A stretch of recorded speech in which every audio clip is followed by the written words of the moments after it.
Hello, welcome to New Comic Bay. My new comic bay is Ninja Turtles. New Comic Book Day Book Club for real this time.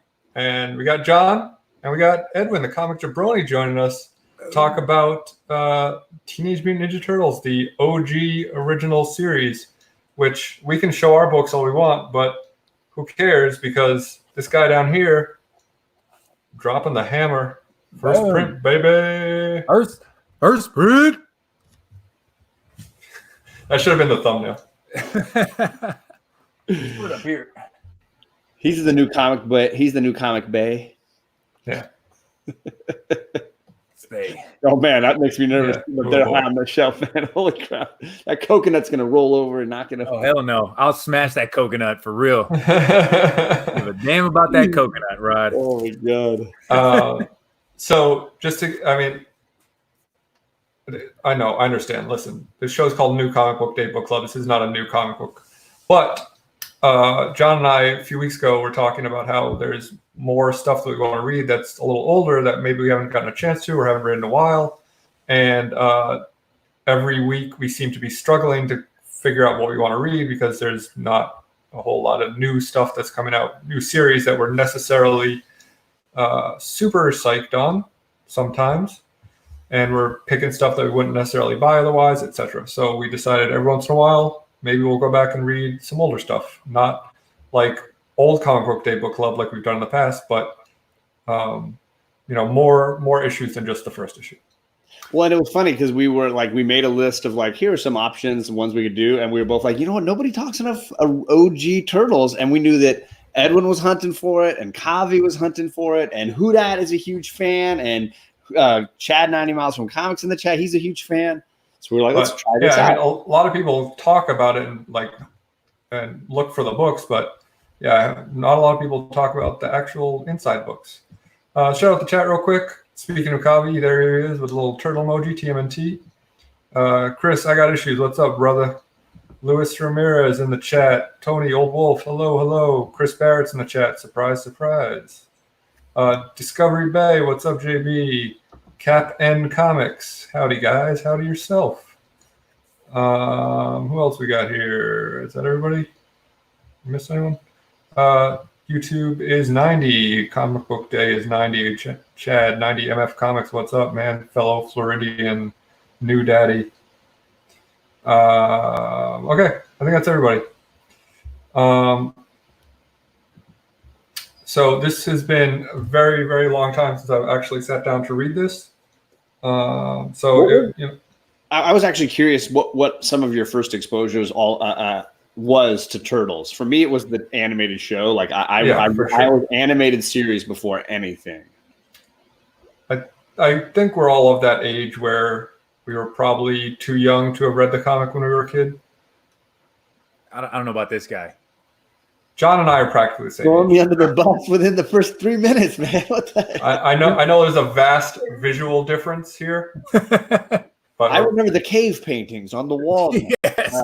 Although I had reprints of the comics when I was a kid, but I definitely bought them because I liked the cartoon. Yeah. I was also a big fan of and then the movie. The movie. And the action figures, right? Yeah. I don't know. I don't know if you know this, but I have a nice collection of the action figures myself. So, yeah, I'm a turtle guy through and through. It is very funny to me. Every time I read this, it's very funny to me that someone saw this and said, hey, we can make a kid's cartoon out of this, and then turned it into what the kid's cartoon is. Right.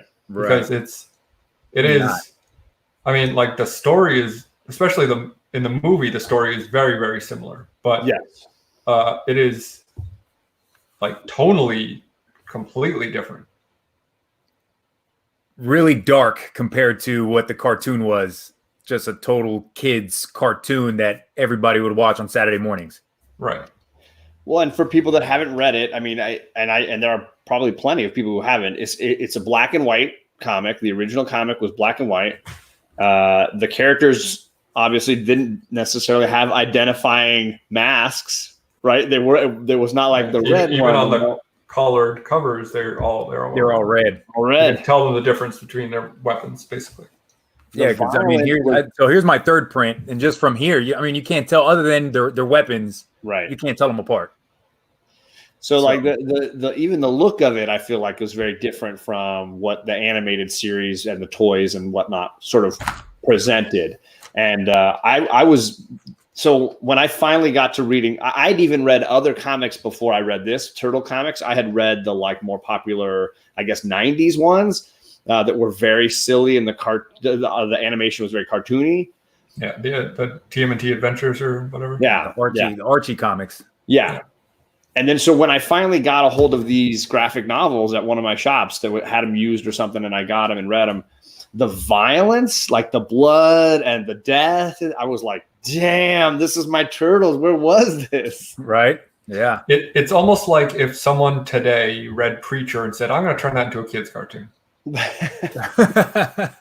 that this is on the level of Preacher, but like for comics of this era, I feel like this was like a Preacher to what comics are today is this as to what comics were in 1984. Whereas like, you read comics and you didn't see this level of violence or this level of, craziness. And this was, independent like through and through. And I know we talk about indies like gaining a lot of steam now, but I mean, this was two guys creating this comic and publishing it themselves, printing it on a regular printer from their garage, and pushing out those 3,000 first issues, and they sold like that. So they had to hurry up and make a second print, and then that sold out very quickly. And it started a boom for other independent titles to try to create these animal creatures, these animal heroes. But those didn't sell as well, obviously, as Turtles did. So this it was a good thing for Mirage and Kevin Eastman and Peter Laird, but it was a bad thing for comic shops that said, well, we need to jump on the next thing that we think is going to be Turtles. And then that's where you got radioactive hamsters and all this. Kavi says missing pieces had a higher print run. Not true, but I feels like I have still 3,000 copies in my closet. And Gorvidal said many of us who bought it at the time understood it was a satire of Frank Miller's Daredevil, just like Cerebus was for Conan at the time. Yeah, which I think they both turned into their own thing, but definitely those early Cerebus issues, if you haven't read them, is like clearly satirical of Conan. And Thunderhouse, I hope you're being sarcastic with that. Do we have our own first prints of #1? Come on, man. No, come on, man. Come on. There's only one guy who's got that on this panel, and he's right down there, and he had it in the last 12 hours. It's funny how this show is today, and I got the comic. I got the book today. It was not planned. I had people legitimately saying, wow, you guys did a great job planning this. We didn't play it. Come on. We didn't plan. You knew I was on the hunt for it. Yeah, but if you think that we are that with it when it comes to the show, you got another thing coming. So I don't have a first print, but I do have this that John just saw. So I met Kevin Eastman a few years back and got him to sign this hardcover. And he did a sketch of Krang on the inside. Nice. And I was telling him, it was funny because, I was waiting in line. He's doing sketches for everyone. And everyone's like, oh, can I get a Leonardo? Can I get a Raphael? Can I get Michelangelo? And I get up there and I was like, can you give me a Krang? He's like, yes, absolutely. I can do a Krang for you. He was like kind of psyched to like have a little bit of a change of pace. I met him a few years ago, and I took the Batman Turtles book that I have, #1, that he did the cover for, and I had him do a Batman sketch. Cool. Nice. Like everybody does the Turtles, and that's awesome, but I want something different. Give me Batman. Yeah. And he drew a Batman on there. So obviously, like, this book it's very fun. It feels very indie. I mean, obviously, Edwin, you're a huge fan. What do you guys think of this actually, like, as its own entity? That's what this show's about. We're talking about the comic.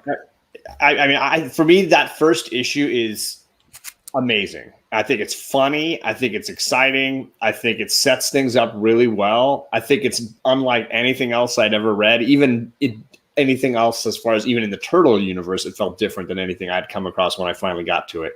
So I will say there are later issues that were a little more like I held up the Cerebus stuff when they're traveling in the portals, and it's a little. I had that specific book when I was a kid. I remember that one. But but this issue 1, the one that Edwin got today, and again, mine is a colorized version, so you get all the turtle, like Alec was showing earlier. I thought it was incredible. I thought it was great. At the time, I was like, dang, where's this been all my life? And it's a perfect standalone issue. Like, even if you don't read any more Turtles, you totally understand what the Turtles are from this one issue. Because you get their backstory, you understand what Splinter's all about, his backstory, who the Shredder is. You get that final battle with Shredder. And I don't know, how much are we going into spoilers on a 40-year-old book? Oh, Shredder dies. Full spoiler show. Shredder dies in the end of the first issue. But if he dies off, or does he? Or does he? Right? When you're not on screen, right? It doesn't count. Yeah.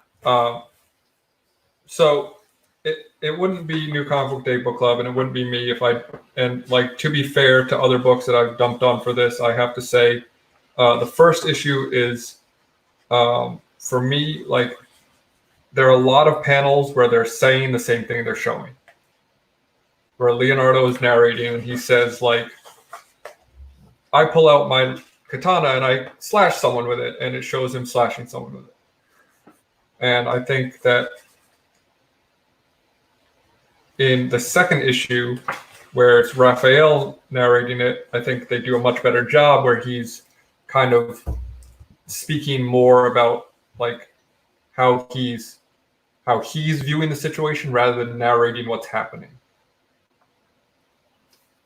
So I just had to get that out of the way so people didn't give me crap for giving crap on the books for doing that. I thought obviously there's a ton of exposition because they have a crap ton to explain. How did these things come to be? What is their purpose? What is the backstory for this character, the villain, all this kind of stuff? There's a ton of setup. I find the exposition spot on. Now, I will say, for me, like, it's probably because I had seen the animated series, I'd read other comics, I'd played with the toys, I knew the world. I didn't necessarily. So even the first time I read it, I was like, oh, this is cool. And rereading it this week, I definitely felt like none of it bothered me. I wanted to, like, hear the actual lines that created the world. Let me say this in its defense, is that I enjoyed reading what the dialogue was. Like, it read very well and it kept the story flowing. Like, I didn't read it and it felt like bogged down or anything, but I could have done with less of it, and I was seeing what they were saying, and I could have just seen it without having to read it. Without having to read it too. But having said that, it's super enjoyable. It's just like, it's tons of fun. And clearly, like, when they printed the first issue, they probably didn't know what was going to happen to it, and they probably didn't know that they were going to do a second issue. But I find it very funny that in the second issue, there's, like, a full panel where they're going to talk to April O'Neil about their origin, and it says, for the Turtles' origin, see issue 1. Yeah. Like, I feel like giving them credit where credit's due. I think if they knew this was going to be a longer thing, they probably would have weaved that in, maybe. Because I feel like it would have been interesting to just have that, like, more naturally fit in where they're telling April about it rather than. Well, what do you think about that? I guess they kind of are, but instead of wasting the panels or the pages on retelling the story that was in one, they kind of do the same thing Marvel or DC does now, where right. Well, 41 for this. Whatever. What I mean is, if it started basically at issue 2, and where that panel is, they put issue 1 in effect. So, like, they didn't retell it, but that is where you got their origin, from them telling it to April. Oh, okay. I got you. But because they didn't know number 1 was going to blow up and it was going to continue. They thought probably this is the only issue of this comic we're going to do. They blew their load on issue 1. Yeah. Yeah, that's what they did. I mean, like, it worked. if you read issue 3, they do go into it. Right. So issue 3 does have one page where they kind of talk about, again, with is it 3 or 4? I think it's in 4, where they talk about like TCRI and how they got dumped into the sewers. The TCRI canister broke, right. and But I think they like get into more detail in that. I don't really feel like they're like retelling stuff. I feel like they're like going deeper into the origin, expanding. Yeah, maybe. One of the things I always dug, and I know everybody knows it already, but is the tie. I'm a Daredevil fan, so the tie to Daredevil, the rescuing the guy in the street and the spilled canister. I love that it's not a legit shared universe, but I love that little nugget. I thought that was always just the coolest thing ever. There's always little things that I've read online that they kind of try to tie in. So instead of the hand that Daredevil fights, it's the foot. The foot, yeah. Right. Or instead of Stick, who teaches Daredevil, it's Splinter, who teaches the Turtle. So, I mean, there's just little things in there that sometimes you won't even pick up unless somebody really tells you. I read it online. I was like, oh, I guess I didn't really ever notice that. But they talk about it, I think, in the first book or in the second, how Kirby and Frank Miller were very big influences on them. Yeah, especially at the time, like Frank Miller was the biggest thing in comics. Yeah, I have to imagine, like looking back on it at least, but because I wasn't very in tune with comics when I was 4 years old.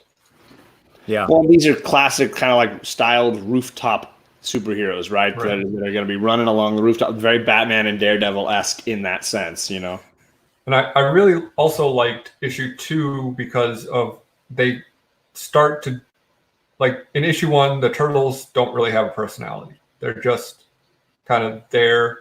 And then issue 2, like immediately they're like, Raphael is narrating. He's like, I like to get fresh air. The other guys don't. Like, I can't stay cooped up in the sewers. Like, this is where I feel alive, is outside, jumping from rooftop to rooftop. Like immediately you're like, okay, this guy has a personality that differentiates him from the other guys. And Donatello does machines, right? Donatello does machines. And the theme song told us. Yeah, in the second issue, he's working on computers. Yeah, he's working on the computers to try to stop the Mousers. So you're getting these bits of personality. You also see him like doing some sort of like work on a motherboard or something in the sewer as well. So for those that don't know this, like the first issue obviously is a Shredder fight kind of issue, like classic. If you've seen actually the first live action movie, they take a ton, if not all, from there. Yeah, that's an origin story. Yeah. The second issue is April O'Neil's first appearance. You get who is not a reporter. No, she's a lab tech or whatever. Yeah, she's helping Baxter. Scientist, yeah. You get the Mouser robots, which are being created at the lab there, and so if I find to control the mouse and rat population of the city. Yeah, these guys, which is why they're called Mousers. Yeah, and of course, when they find the giant rat in the sewer of Splinter, they do what they do. Exactly. Which you don't even find out about that until the third issue. Right. You don't find out that the Mousers actually got to Splinter until you read issue 3. And you also find out that April's partner in the Mouser creation has been robbing banks with them, and then it turns to a terrorist threatening to blow up all the buildings. Which I found very funny that if I remember correctly from just reading it, he's managed to steal $9 million from these banks. No, $900,000. Oh, is that it? Yeah. Okay, so I was going to say, then he's asking for $20 million. I was like, bro, just keep robbing banks. You're doing your thing, buddy. But 900,000, still pretty damn good. Yeah, I mean, he's obviously a goofball. It is just funny how from the comic, what we got in the cartoon, two completely different characters of Baxter Stockman. Yeah. Oh yeah. Super different. I also find it funny that like he does the classic villain move of like assuming April's dead. he's like, "Oh, you're gonna be in the sewers. You'll never find your way out." With Go the ahead. mousers, I'll send the mousers after you. Yeah, instead of just getting his hands dirty and killing her. How do you guys? I love his like threat to the city with his like With his cheesy gym mask? blacked out. Like you can't tell who I yeah. am, even though it's definitely clearly just him. But Like somebody couldn't tell like his voice. Well, he might have a voice changer. We don't know. Oh, okay. Okay. he also spent that 900,000 on building a mock-up of the city so he could crush Yeah, it. so he could crush it with his hands. He could squeeze the building. Hey, you gotta. This is what's gonna happen, and then Yeah. he crushes it with his hand. You gotta show them because no one's gonna understand what you mean by Yeah. you're gonna blow up a building. Like, no, watch. It's gonna do this.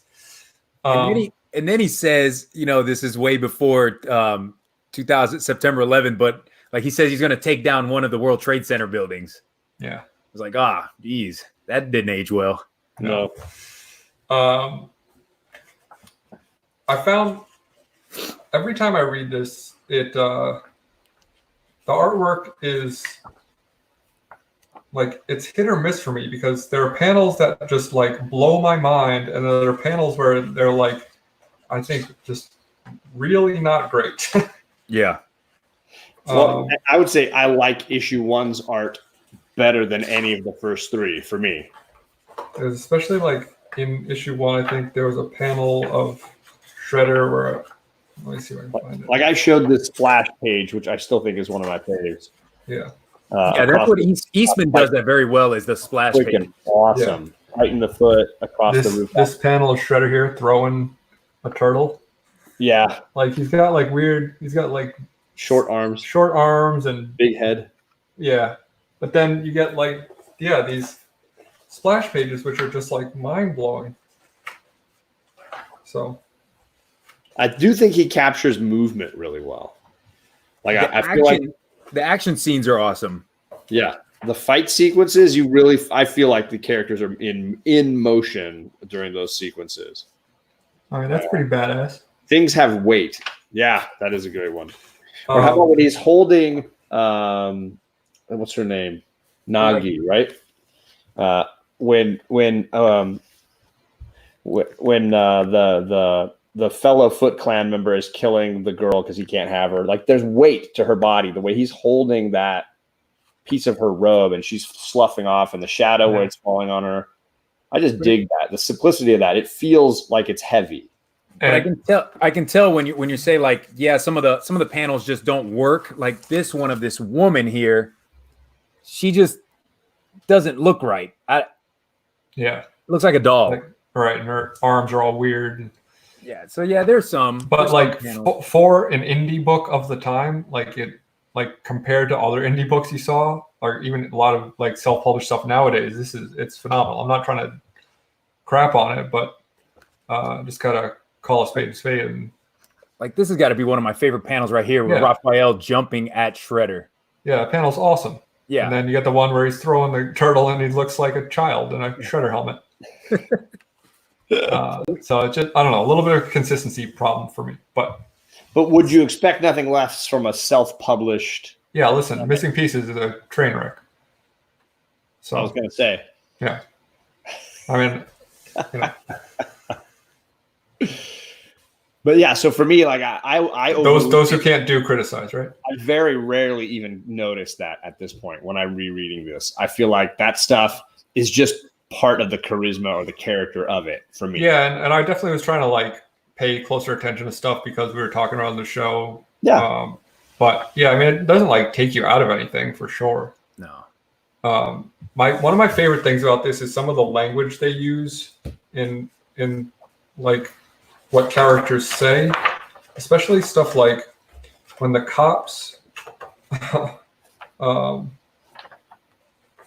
There are a couple things that like made me really laugh this time. When the cops pull over the van after they trick the cops into thinking the other van is there. That's issue number 3, right? Yeah. There's two Volkswagen minivans that are a van. Turtle van. Yeah, and one of them is our turtle characters, and one is a set of criminals, and there's a lot of mistaken identity kind of stuff. And so the cops finally stop this other van, and they're all telling them to freeze. But they decided to have every single one of the cops say something different. Yeah, including remain motionless and do not ambulate, which is my favorite. Yeah. But there are a few things like that, like where it's just like really funny little things like that I'm sure are intentionally amusing. What does do not ambulate mean?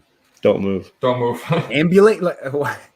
Okay. The ambulance. Yeah. Do not ambulate. I gotta say, issue 3 out of the 4 is my least favorite. Same. Yeah, definitely least favorite. The most action that happens in here is they're driving away from the cops, and just a set of circumstances and coincidences happen that now they get away. Yeah, but they drive through Central Park. Yeah, it's also like the most kind of like silly to me because like I understand they saved April O'Neil's life, but for her to be like, okay, let me go on this let me run away from the police in this car chase. Like there has to be a better way to go about this. Yeah, it doesn't make sense. It still doesn't make sense after I read it again. And I did feel she just met them. Yeah. She literally just met them. They saved her life once, and I understand that. And then don't let the cops pull you over because we don't want them to see us or something. Right. Instead of just saying, hey, we're in turtle costumes. Yeah. So like, oh, sorry, one second. Sorry, I got the squeakiest front door. Right when I was going to talk. I also feel like there's very little connective tissue from issue 1, 2 to 3. Like there's not. I feel like issue 2 to 3 something. I feel like it's not like they're still looking around for Splinter. We don't see much of their like hunt for where did Splinter go. I feel like issue 2, 3, and 4 kind of are more connected. Like I was saying earlier, issue 1 definitely feels a lot more standalone because clearly they didn't understand or expect it to be what it is. So they, like Edward was saying, they're printing it in their own garage and stuff. They probably thought, well, we're never making our money back on this. Little did they know. Biggie Shack says, we are toidles. Toidles. The toidles. Hey, boss. How about the toidles? I'm pretty sure Jim Henson Studios did the costumes for the movies, didn't they? Yes. At least the first 2. I'm not sure about the third one. We don't talk about the third one. We don't talk about that one. The first movie is great. I like the first movie a ton. Amazing. It holds up.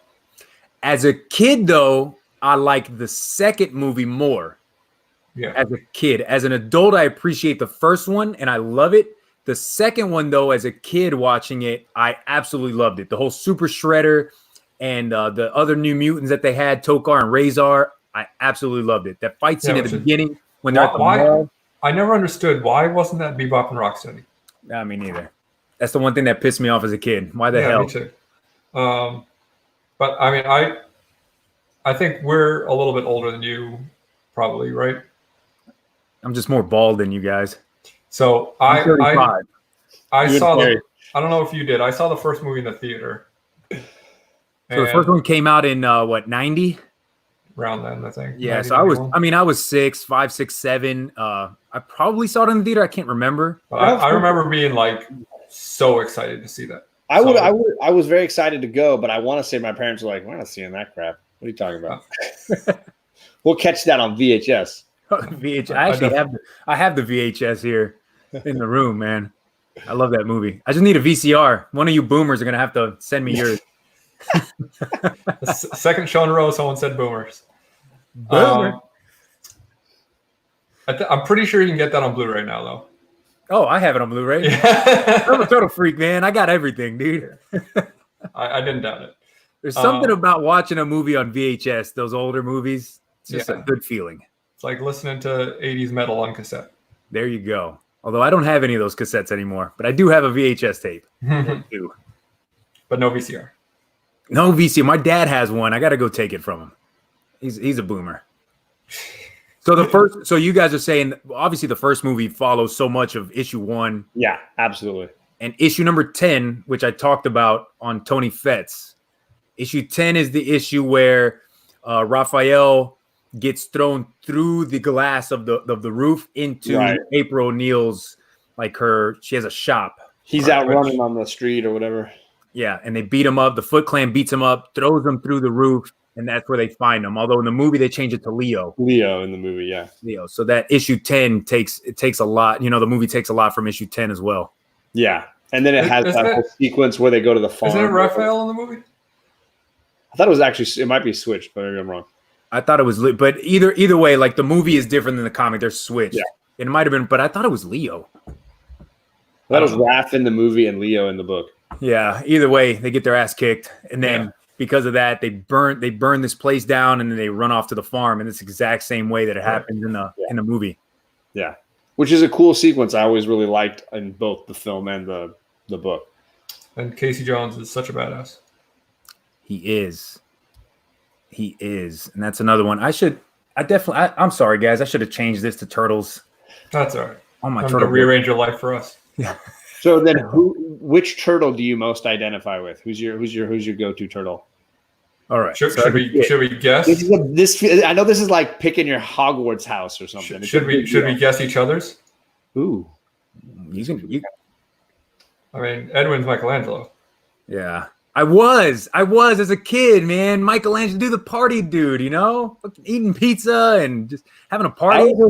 I was always like, frick, nunchucks would seem really complicated. I tried. That was the only weapon that I actually had toy weapons of and just hit yourself. What the hell? John's Leonardo. I am. Yeah. So then let's see. Donatello. Raphael. Oh. Yeah, because he's the grump who doesn't like anyone else. Yeah. I think now I like Leo more, and it's mostly because of the new run on IDW. Oh, okay. I like Leo. Leo's awesome. Katanas are the best weapon. I mean, yeah.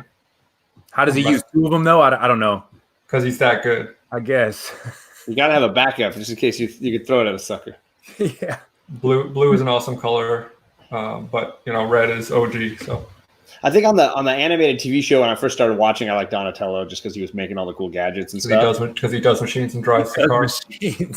But once I started reading the comics, it was like Leo all the way. Yeah, I like the whole leader aspect of Leo trying to keep the team together. But Raphael's always a dick, and he's like, I don't want to listen to you. Did you see Biggie? I went to school with 10% white people. I was Casey. Biggie Shaq. Nailing it, brother. Clanging and banging. Absolutely.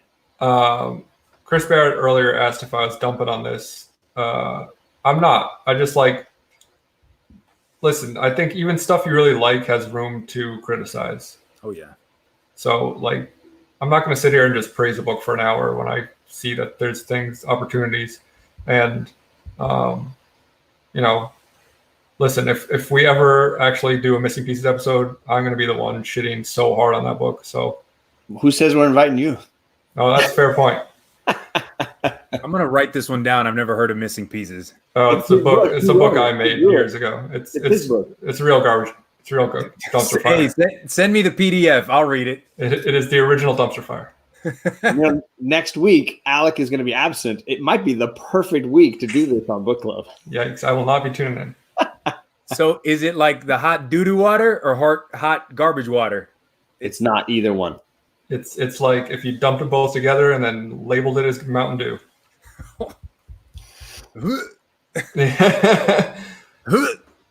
Jeez. So, I was gonna ask room to grow on this book. Obviously, I just bought first print, but do you think Turtles is still going to be a book that people are going to want to read? Because it's an expensive book, but there's still reprints of them out there, and just us talking about them, it's an awesome read. Sure, but there's also reprints of Hulk 181, and that book keeps going up. I feel like any book that's sought after, and especially things that are low printed like that, like as long as people are collecting comics, it's going to keep going up. The older it gets, the higher it's going to go. Like we were just talking about Albedo before we went live, and like that book's getting out of control because people are finally, for some reason, realizing that Usagi Yojimbo is a great book, and they want his first appearance now. Alec did a show with Reggie about rarity versus scarcity, and I want to say this book kind of hits all the bases. Yeah, it's rare and scarce. You know, there is a subtle difference, and it's definitely evident in this book that people are after it, so it's hard to find. But there's also so few of them that it's hard to find. Right. Yeah, and there's a big scare out there, and this was one of the things that I was worried about is since they printed it on a regular printer, this is thermonuclear. Dang, Chris Barrett. Since they printed it on a regular printer, that there were fake copies. Oh, there's tons and tons. Same thing with Cerebus One. Like there's tons of counterfeit copies. So that's something that, and there's some tell signs on a fake compared to a real one, but even then, it's hard to tell. But I've never held a fake one, so I don't know. Right, and it's not. I mean, I don't know what the differences are, but I can't imagine because it's not. Like I know, like Michael Jordan rookie cards are a big thing. That's also counterfeited a lot, but those you can tell because the company that was making them was a professional printing company, so they put stuff like that you can't reproduce with like an at-home printer or whatever they're using to counterfeit them. So you can easily see it like barely without a microscope, like without a magnifying glass. Right. So, but I don't know because they printed this at home basically. Like I don't know what. Can you imagine a book self-publishing today, not Kickstarter, whatever, doing the same thing? Is it possible that a comic could pull off what this did? Like become the huge thing that it is? Yeah. I don't think so. I don't think like Walking Dead 1 is the closest thing, but even that was through Image, and even that like is never going to be what this is. And that's taken a dip, right, over the past few years. I think there's just too much. The market's too saturated now. It's too easy to get a good property and make money off of it. Where like things that also the toy business is what made Turtles so huge. And the toy business is not what it was because plastic is so expensive. And even like animated television has changed so dramatically. Right, kids watch videos of people making slime on YouTube instead of watching cartoons. Right. So I can't foresee like anything becoming the powerhouse that this is ever again.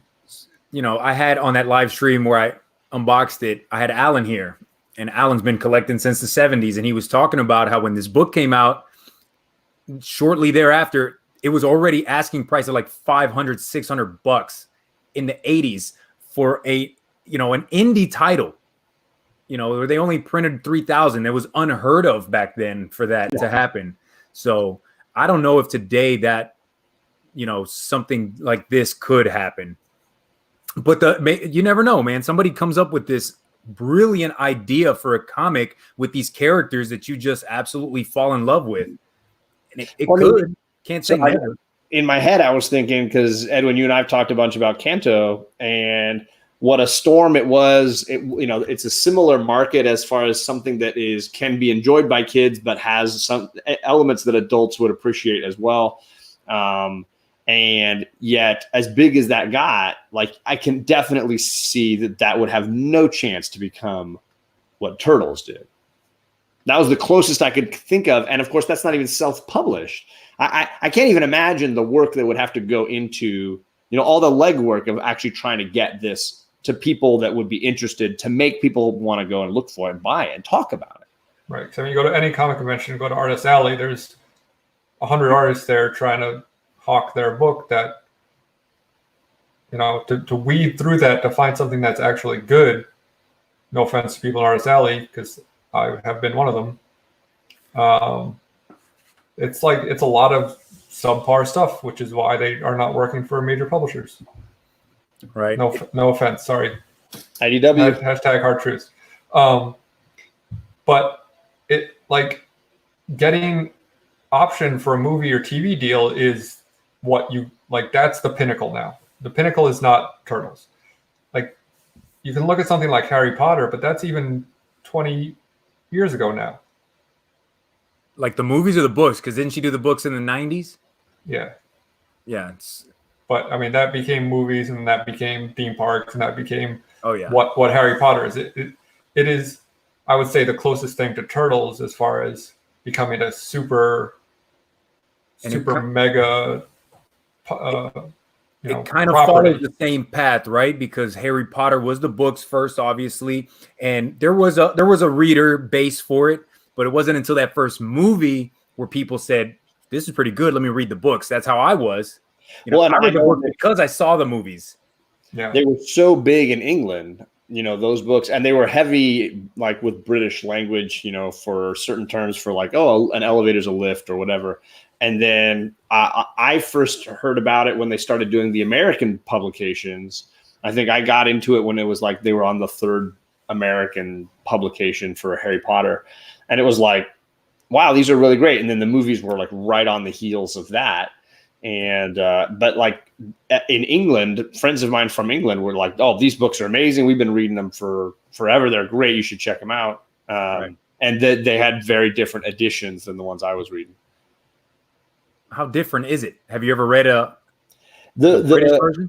Yeah, and in fact, the it's mostly terminology differences. They didn't really, and it's accents for some of the characters when they talk. But the giant illustrated editions they're publishing now are the British versions. So instead of vacuuming, they'll say stuff like hoovering. Yeah. So if you buy the British, they call kissing snogging. When I'm going to go snog with so and so. They call Hermione's bangs fringe. I'm gonna go snog with my wife after the show. Hey, now get that snog on. So like you can buy, if you buy those illustrated editions for your kids, you'll have those British text versions. But if you buy any of the American hardcovers, like I bought when they were first coming out, that's what I got. But then at some point, and I want to say it was around book 5. They just stopped doing alternative editions. The American publications caught up with where the British ones were, and so they were released simultaneously. I think it was the 5th book that was officially like, now we're doing just one edition. But when you were talking about Kanto, and I don't know, Alec, if you read Kanto or not. I'm not yet. It's amazing. So I hear. But anyways, if that gets optioned and it gets made into what I believe it should be made into, which is one of those kind of stop motion type of movies, I think kids will love that story, and it might get a younger generation to want to read Kanto, and it could become a Turtles book. I could see it becoming a movie, and I could see it like having T-shirts and stuff in Target, but it'll never like. Turtles was a phenomenon. Like it took over the world, and that's what I'm looking at it as. Like not something that will become successful, but like it is a $1 billion franchise. It's got to be, right? The ceiling is too high, and I don't think anything else will have a ceiling that high. Absolutely. Right. Well, and it was so pervasive. I mean, every kid in school was talking about it. Every kid in school had the shirt or the lunchbox or the toys, and was watching the show and playing the video games. Right. It was all just encompassing. Glad someone said it. Alex is right. Thanks, John. Kanto came out, I want to say last summer, the first issue. Am I right? Somewhere around there, June. June, something like that. It caught a lot of heat. The trade is coming in almost exactly 1 month. I think it's 1 month from today. The trade for Kanto will come out. And then they have a one-shot coming out at some point at the beginning of May. And then the series starts up again in July with new stories for Kanto. Any final thoughts? Yeah, what did you guys think of Turtles with the tails? And they look like little weenies. They look like little weenies, especially when they're like in like silhouette. Like definitely look like they got like weird little triangular dicks. Oh, that's one part. That's one thing I'm glad they took out. Like it doesn't. Yeah, I someone understand at turtles the have tails. studio day one was like, if we're gonna do this, We got to take the weenies off. Oh, here, right there. yeah. Whang. Bam, little weenie. I mean, I had seen that Toys That Made Us on Netflix where they talked about the turtle that 1 hour, and they talked about how they made the first ones with tails. And it's like, nah, this is not gonna work. Yeah. It looks like little wieners. No, it doesn't work. Here's the half cub. I mean, clearly, very clear as to why this became a success. Like the book's a ton of fun. Yeah. And it obviously translated. Someone very smartly said, hey, we could make this into a kid's story because they're Teenage Mutant Ninja Turtles. Like the name, like, come on, writes itself. With names that even people that don't read Turtles or like my parents who don't really know anything about, they know the 4 turtles. Yeah. They know the names of the 4 turtles. Yeah. Poor Renaissance artists who have been eclipsed. Their names have been eclipsed by these cartoons. And the colors too, right? Because they had to give the colors. They had to sell toys and sell merchandise. So we can sell bandanas. Let's sell bandanas in different colors. And sell 4 different ones. Yeah. Boom. And I was all we got that yellow one too. The yellow. Jason asking the real hard questions. Who knows all the Street Sharks? I have a friend who probably does because he's a huge Street Sharks fan. Street farts. Street farts. Yep. Every day when I walk down the street, I call it street farts. I don't know the Street Sharks. I know a bunch of G.I. Joes, and I know the Turtles. Power Rangers, do you know those? You might be too old by that point, right? No, I didn't like the show, so I tried it when I was younger, but it didn't hook me. Jason, Tommy, Kimberly, Trini, and Billy. And you're missing the black guy, Zach. And then Rita Repulsa, Goldar. And White Whale, man, you were a nerd all the way through. I love Power Rangers. Gargoyles is my shit. The show is super underrated on Disney Plus. Everyone go check it out. The show. Cool. You guys have anything else you want to plug? Edwin the Comic Jabroni. I drop videos on Thursdays. I go live on Fridays. I give books away on my Friday live streams as long as you are in the chat talking, saying hi. Edwin, you suck. 4 thumbs down. I don't understand. I drop another show, I think like once a month called What the Heck Is, where I go over a different variant in this comic game that we are all in. And I appreciate you guys having me on the show tonight, man. Today was a big day. Link to the Comic Jabroni's channel is in the description as well as John's for some reason. And he did a show today that you should check out because obviously that unboxing was amazing. But I would say more impressive for me was the man sitting next to you who helped it happen. And I'm a big fan of Alan, just hearing how he helped you. And it's not just because he gave me an insane book, but the guy is a just absolute comic karma incarnate. And he shows off some unbelievable books. And if you haven't watched it and you're a Marvel fan at all, you need to watch Jabroni's show from today. Yeah, definitely check out those super grails that he shows off. Dude, he took out Fantastic Four issue 1 and let me hold it. And I took a video, put it on Instagram, me smelling it. Gotta get that old comic smell, man. Smell that thing. Geek Fish Noah says Rangers is a shitty Voltron ripoff. I might be mistaken. I think Power Rangers came out in Japan before Voltron. I don't know. Correct me if I'm wrong. I'll trust your guesstimate. I'm going to actually have a very different unboxing coming up in a couple days, hopefully. I'm hoping to unbox a Jabroni mystery box tomorrow. Hey now. ASM 129. That 129 still floating around, and that the pool of Jabroni boxes keeps shrinking.